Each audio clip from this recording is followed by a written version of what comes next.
Scorpio. Thanks for joining me for your May 2018 forecast for the month. This is my fourth attempt at recording these forecasts. I'm having technical difficulties, and I even had to buy a brand new computer, and it's still crashing. So something's up, and I have a feeling I know what it is for me personally, and it's about this Mars and Pluto conjunction in Capricorn, squaring Uranus, the planet of technology, and Mercury, communication, in your third and sixth house. And this energy at the top of May is combustible and destructive and upsetting and also unexpected. So it applies differently for everyone, but for Scorpio and Scorpio rising especially, and please watch your rising sign and your moon sign, this energy occurs in your third house of siblings and your sixth house of health and well-being and your job, your daily routine. So Scorpio might be feeling uncomfortable in terms of how you're getting to work, actually, your transportation sector, the third house, and combined with the route of the sixth house, you might be restricted and limited in some kind of construction or deconstruction of your job or the way to it. And this could also be the health of one of your siblings applied that way, third house of siblings, sixth house of health, or communication regarding getting the job or not feels thwarted, and change is being thrust upon all of us at this time. But all of this energy in these cardinal signs is coming to a bit of a head here on the 13th when Mars is exactly squaring Uranus in Aries at 29 degrees. So the third and sixth house have some aggravation to them, and you want to watch any physical activity that you are taking part in on the 13th.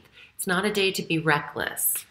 And watch while you're driving everyone around you. Watch the roads. I'm not trying to be scary, but I can't ignore the astrology. It's there, and it's aggressive. Mars is anger, Pluto is endings and deconstruction and destruction. But you know, minimalizing it to life circumstances, it could be an extremely aggravated inconvenience on your way to work for a long period of time. So, or at work, or how people are speaking to you, or talking down to you, condescending energy, oppressing energy. So watch, the first 2 weeks. The second 2 weeks are less dramatic. Oh, by the way, I didn't even say this. I'm shuffling a mystery deck. I'm not telling you who created this deck. It's not me. But I'm using it this week, and I wanted to do a little promo on Instagram.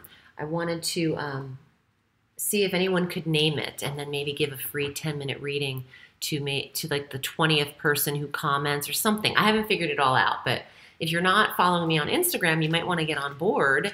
It's at Audrey Alison _ Astrology Tarot.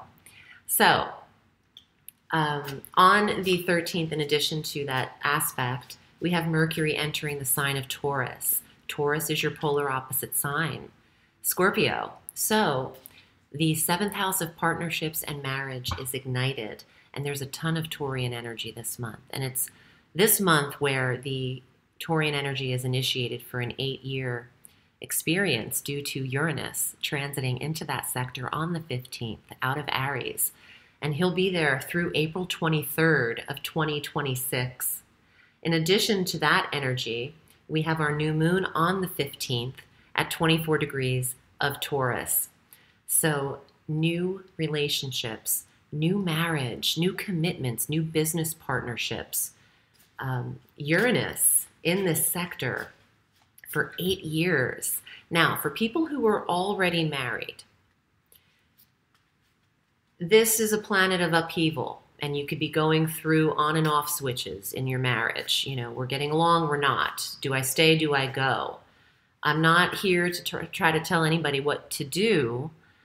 in terms of your relationships, but this is an uneasy ride if you're already married.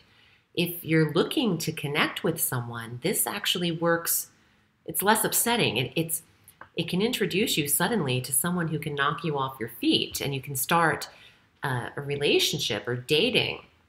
Again, it's on and off, and it can be up and down and all around like a roller coaster, but the opportunity for spontaneous, serendipitous kind of energy is here in your soulmate sector for a long time.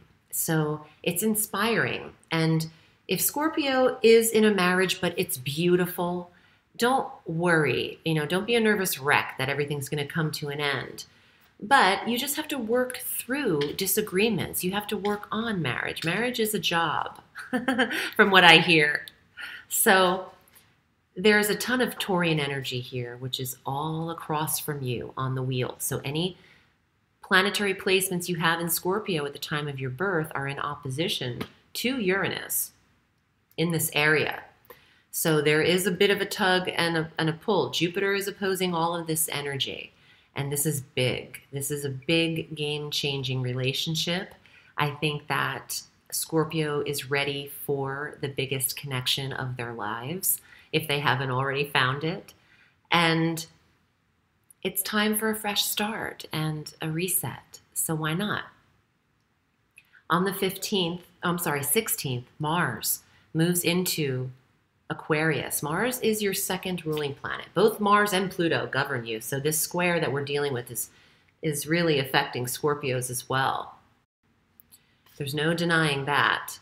And on the 16th, Mars enters Aquarius for 5 months. The fourth house of home and environment is impacted, giving you the energy to move, the stamina to relocate. Some Scorpions are establishing a lot of action in the home. Look, I'm wearing your little Scorpio for you today. Actually, I just love this and I just bought it. I feel a little Scorpion vibes, but it's getting tangled up and I can feel it.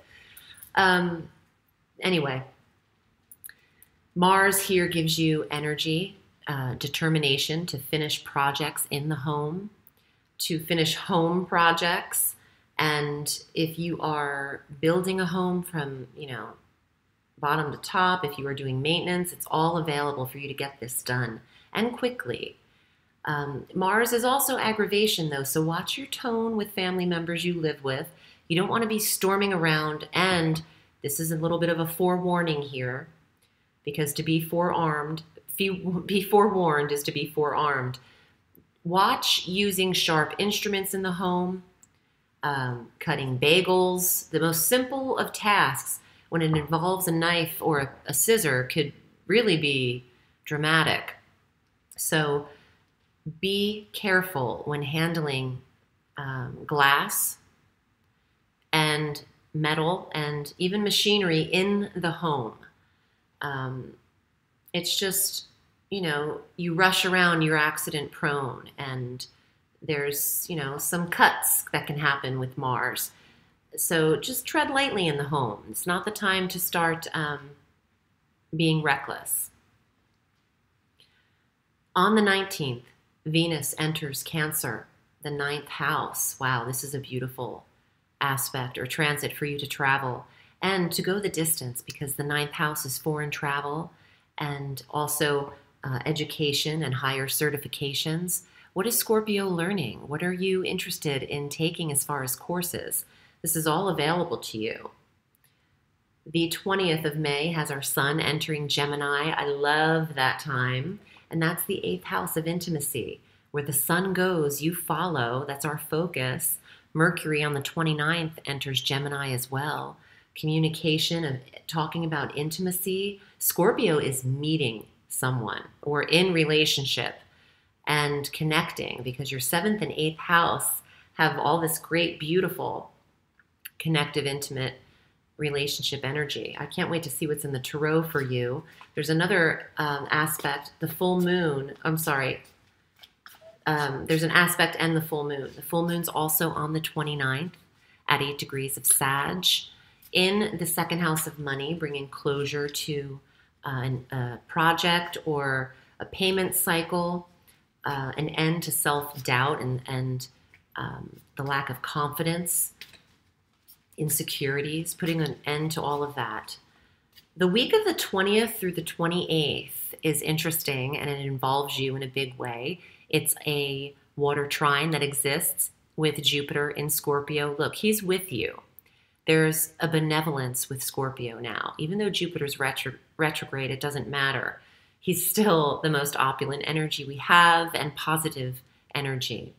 He trines Neptune exactly that whole week at 16 degrees between your first house of self and your fifth house of intimacy. I'm sorry, fifth house of true love and romance. So you have every single relationship sector hit in a big way.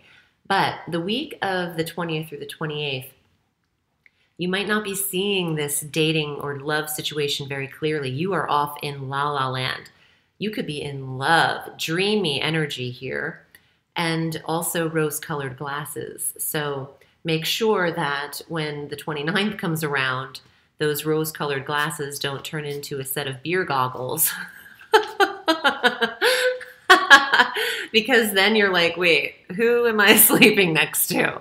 That's pretty funny. So yeah, it's so dreamy that you could get caught up in your own reality that isn't real. Is any of this real? Let's see what your cards are for the month of May. And if you're interested in booking a reading with me, I read all through the week at audreyalison.com. I read for people all over the world. So thank you for choosing me. I love what I do, and I'm grateful for the experience. It's truly my honor to look at your birth chart. It's like a personal fingerprint. So let's see what comes up. All of the links are down below as to what I've got going on. And if you're interested in discovering more about the tarot or your own intuition, consider taking my course I wrote and published last year called The Magic of Tarot, Connecting Mind, Body, and Soul. It's for all levels, beginning, intermediate, and the advanced high priestess. So, Scorpio, here are your cards for May. Wow. This is you. Wow, the King of Cups. See, I'm in love with this deck. I am on fire with it. This is the Scorpio male. He's just showing up to identify himself. Let's see what's here afterwards. Page of Coins. The Messenger of Money.